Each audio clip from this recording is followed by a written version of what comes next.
je suis très ravie de vous accueillir. On va parler donc rugby à 7 ce matin. Vous êtes qualifiés tous les deux pour les Jeux de Rio. Et ça se fait, s'il vous plaît, applaudissements. Voilà, des représentants français, bon, de façon séparée. Donc Fanny Horta pour les filles de l'équipe de France de rugby à 7 et Terry Bourawa pour les garçons. Je n'ai pas écorché votre nom. Très bien. Ça va. En plus, vous avez des gros bras, ça fait un peu peur. Voilà. Donc on vous reçoit donc tous les deux pour exactement la même raison. Vous irez donc à Rio pour les JO. Galanterie oblige, on va commencer donc avec vous, Fanny, d'autant qu'en plus c'est vous qui vous êtes qualifiée la première, c'était au mois de juin dernier. Alors, c'est la première fois que le rugby à 7, on va le dire quand même, est qualifié, enfin en tout cas est représenté aux Jeux Olympiques d'été. J'imagine déjà que pour vous, c'est une fierté de participer à ces Jeux, d'autant que c'est la première fois qu'on verra votre discipline y apparaître. Ah oui, c'est sûr, c'est vraiment, enfin, pour nous c'est quelque chose d'unique, on ne connaît pas du tout. C'est la première fois, comme vous dites, que l'équipe de France de rugby à 7 est qualifiée pour les Jeux Olympiques. Donc ça va être vraiment, je pense, une expérience unique et inoubliable. Bon, on va revenir quand même sur votre qualification. Fin juin, vous êtes devenue championne d'Europe en battant l'Espagne en finale. Alors c'est ce qui vous a donc permis de décrocher votre billet. Est-ce que vous avez, vous, l'impression que votre titre, après on va en reparler un petit peu plus profondément sur le pourquoi du comment, est-ce que vous avez l'impression que votre titre et du coup votre qualif est passé un petit peu inaperçu ? Non, je pense pas. C'est, enfin voilà, durant toute l'année, on a quand même eu beaucoup de messages de soutien. Ça a été. Après, c'est vrai que le rugby féminin en général n'est pas forcément sous les projecteurs. C'est comme ça. On espère qu'un jour ça va se décanter et qu'on sera peut-être un petit peu plus sous la lumière, mais. Voilà, pour l'instant, c'est vrai que c'est pas encore acquis. C'est donc justement là où je voulais en venir. On vient de voir les filles en football lors du mondial mises en lumière depuis 2011 et de plus en plus au fur et à mesure des compétitions. Alors c'est vrai que c'est difficile déjà pour le 15 de France d'exister médiatiquement. Alors est-ce que pour vous, vous avez la sensation que cette qualif et le fait de participer à ces Jeux va permettre de mettre en lumière le rugby féminin ? Je pense que c'est bien évidemment, oui, ça va clairement nous mettre sur les premiers rangs, parce que bon voilà, c'est les Jeux et que toute équipe qui va aux Jeux. Et c'est votre objectif ? Oui, bien sûr. Toute équipe qui va aux Jeux, on voit clairement qu'il y a un engouement qui se passe autour. Donc, je pense que ça va avoir un impact. Bien évidemment très important, comme a eu la Coupe du Monde à 15 chez les filles, ça a eu un impact aussi très intéressant. Et puis plus loin vous irez, mieux ce sera. C'est Terry, vous, on vous appelle The Little Big Man. Oui, pareil. Parce que vous êtes petit et costaud, comme les bonbons ? Je sais pas, il faudra leur demander peut-être. D'accord, on leur demandera la prochaine fois. Vous êtes l'une des figures de la discipline en France. Ça fait 5 ans que vous êtes parti en croisade pour décrocher ce billet pour les Jeux. Votre sésame, vous l'avez obtenu en remportant donc les 3 étapes des championnats d'Europe. C'est un championnat un petit peu particulier, ça ne se passe pas forcément comme dans les autres disciplines. Alors, on va voir une image après la qualification. Donc c'était après la 3e étape, c'est ça, donc la 3e et dernière étape. Voilà, heureux et en pleurs. Elle représente quoi cette qualification pour vous ?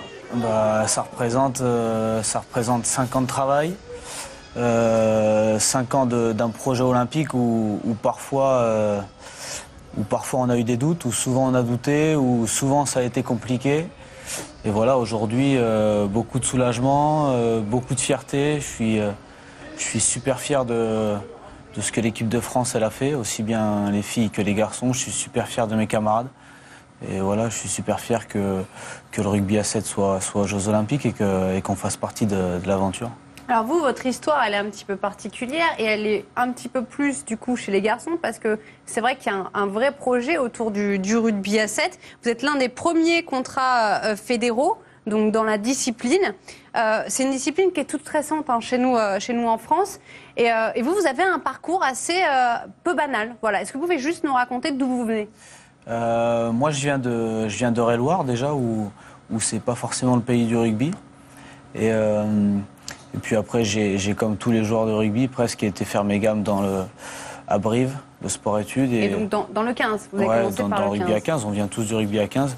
Après, j'ai eu la chance de connaître le Stade français pendant 4 saisons, qui m'a fait découvrir le rugby professionnel et sûrement fait de moi ce que je suis aujourd'hui.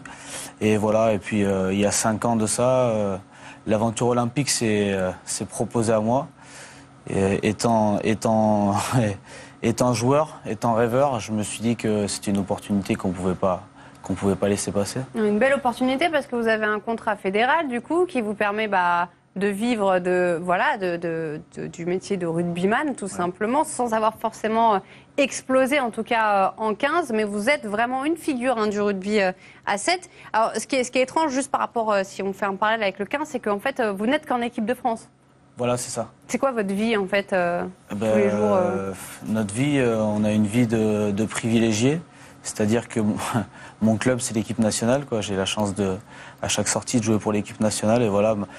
Après, notre vie se résume à la même qu'un joueur de rugby lambda, vous savez. Sauf que vous faites le tour du monde avec l'équipe de France. Ouais, je crois qu'il y a une dizaine de tournois, c'est ça? Petit détail, c'est ça. On voit là l'image. La saison prochaine, on aura 10 tournois qui nous permet de bien entendu, faire le tour du monde. Mais surtout, ce que le rugby à 7 nous apporte, c'est des matchs de très haut niveau. Et ça, c'est pas négligeable pour un sportif. Ouais, face aux meilleures nations. Fanny, à la base, vous aussi, vous êtes une joueuse de rugby à 15. Alors, vous jouez au poste de 3/4 centre au club de l'USAT 15 Toulouse, dans les Pyrénées-Orientales. Pyrénées-Orientales, j'adore, voilà. Pour une béotienne juste comme moi, est-ce que vous pouvez m'expliquer la différence entre le 15 et le 7? Il y a une réelle différence, du coup? Oui, il y a une différence. C'est déjà l'espace qui est... Bon, c'est surtout le terrain, mais... Parce que c'est le même terrain. C'est le même terrain. C'est le même terrain. 15. Nous sommes 7, en fait, sur ce terrain-là. Et après, les règles de rugby sont les mêmes. Ça ne change pas plus. C'est les phases peut-être statiques où les mêlées se jouent à 3 et les touches également. La plupart du temps, à 3 en touche. Et le temps de jeu qui est 2 fois 7 minutes, dont 2 fois 10 en finale. Après, les règles sont identiques. J'ai une question, parce qu'effectivement, on a parlé avec Terry du fait que lui, il avait un contrat fédéral. Mais vous travaillez à côté parce que vous jouez en club, donc, oui. Et vous bossez à côté? À côté, oui. Je suis en dernière année d'école d'infirmière. Et voilà, c'est... C'est facilement conciliable? Non. Ah ouais? Du coup, vous allez faire comment? Vous allez prendre une année... Non, j'ai déjà pris une année sabbatique pour la Coupe du Monde à 7, qui avait lieu à Moscou. Et là, pour les Jeux? Et là, pour les Jeux, normalement, je devrais être diplômée au mois de décembre. Donc, voilà, si ça se passe comme prévu, il n'y aura pas de souci pour l'année prochaine. Vous avez des bonnes notes à l'école? Ça va. Bon, d'accord. si votre prof nous regarde, soyez... gentille avec elle, parce que grâce à elle, peut-être qu'on aura un titre olympique. On ne sait pas. Justement, on va en parler. Est-ce que vous pensez tous les deux pouvoir rivaliser avec des nations comme par exemple les Fidji, la Nouvelle-Zélande, l'Afrique du Sud ou encore l'Angleterre, où le rugby à 7, du coup, c'est une institution, alors que nous, en France, on en est vraiment aux prémices, même si vous êtes tous les deux de bons joueurs de rugby?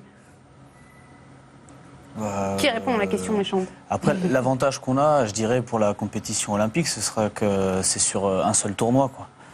Donc, je crois qu'on connaît, le mal ou entre guillemets le bien français, c'est que je pense que sur une compétition, on est capable du meilleur comme du pire. Et j'espère que sur celle des Jeux Olympiques, on sera capable du meilleur et de réaliser des exploits pour décrocher une médaille. Ouais. Question un peu méchante aussi pour vous. D'après vous, c'est qui a le plus de chance d'être champion olympique, les filles ou les garçons? Les garçons.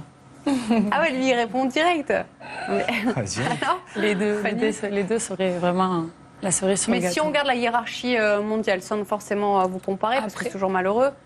Après, on dira que c'est vrai qu'on a eu une belle marge de progression, nous les filles, parce que ça fait depuis cette année que nous sommes semi-professionnels. Donc c'est vrai qu'il y a eu vraiment une belle marge de progression. Et on a eu quand même un classement relativement bon durant cette année. Maintenant, comme dit Terry, c'est une compétition. Voilà, sur un match, tout peut se jouer et on peut battre même les meilleurs sur 14 minutes. Donc, qu'est-ce que vous attendez de ces Jeux finalement? Vous partez avec un objectif? Bien sûr. C'est-à-dire? Une médaille. La plus belle? Autant viser. L'objectif, c'est un podium. Comme je pense toutes les équipes qui seront là et bien sûr avec aussi un peu de chance et de réussite, si ça pouvait être la plus belle des médailles, tant mieux. La chance, de la réussite et du talent aussi. À quoi va ressembler cette année du coup, qui va vous emmener vers les Jeux, tous les deux? Ça va être beaucoup de préparation, je pense, de préparation physique. Va y avoir des stages. Bon, après, Les garçons ont plus de compétition, donc c'est vrai qu'ils vont pouvoir matcher davantage. Nous, les filles, c'est 6 tournois. Donc je pense qu'il va falloir aussi, on va devoir programmer certains stages pour pouvoir matcher et rencontrer des équipes en matchs amicaux, je pense.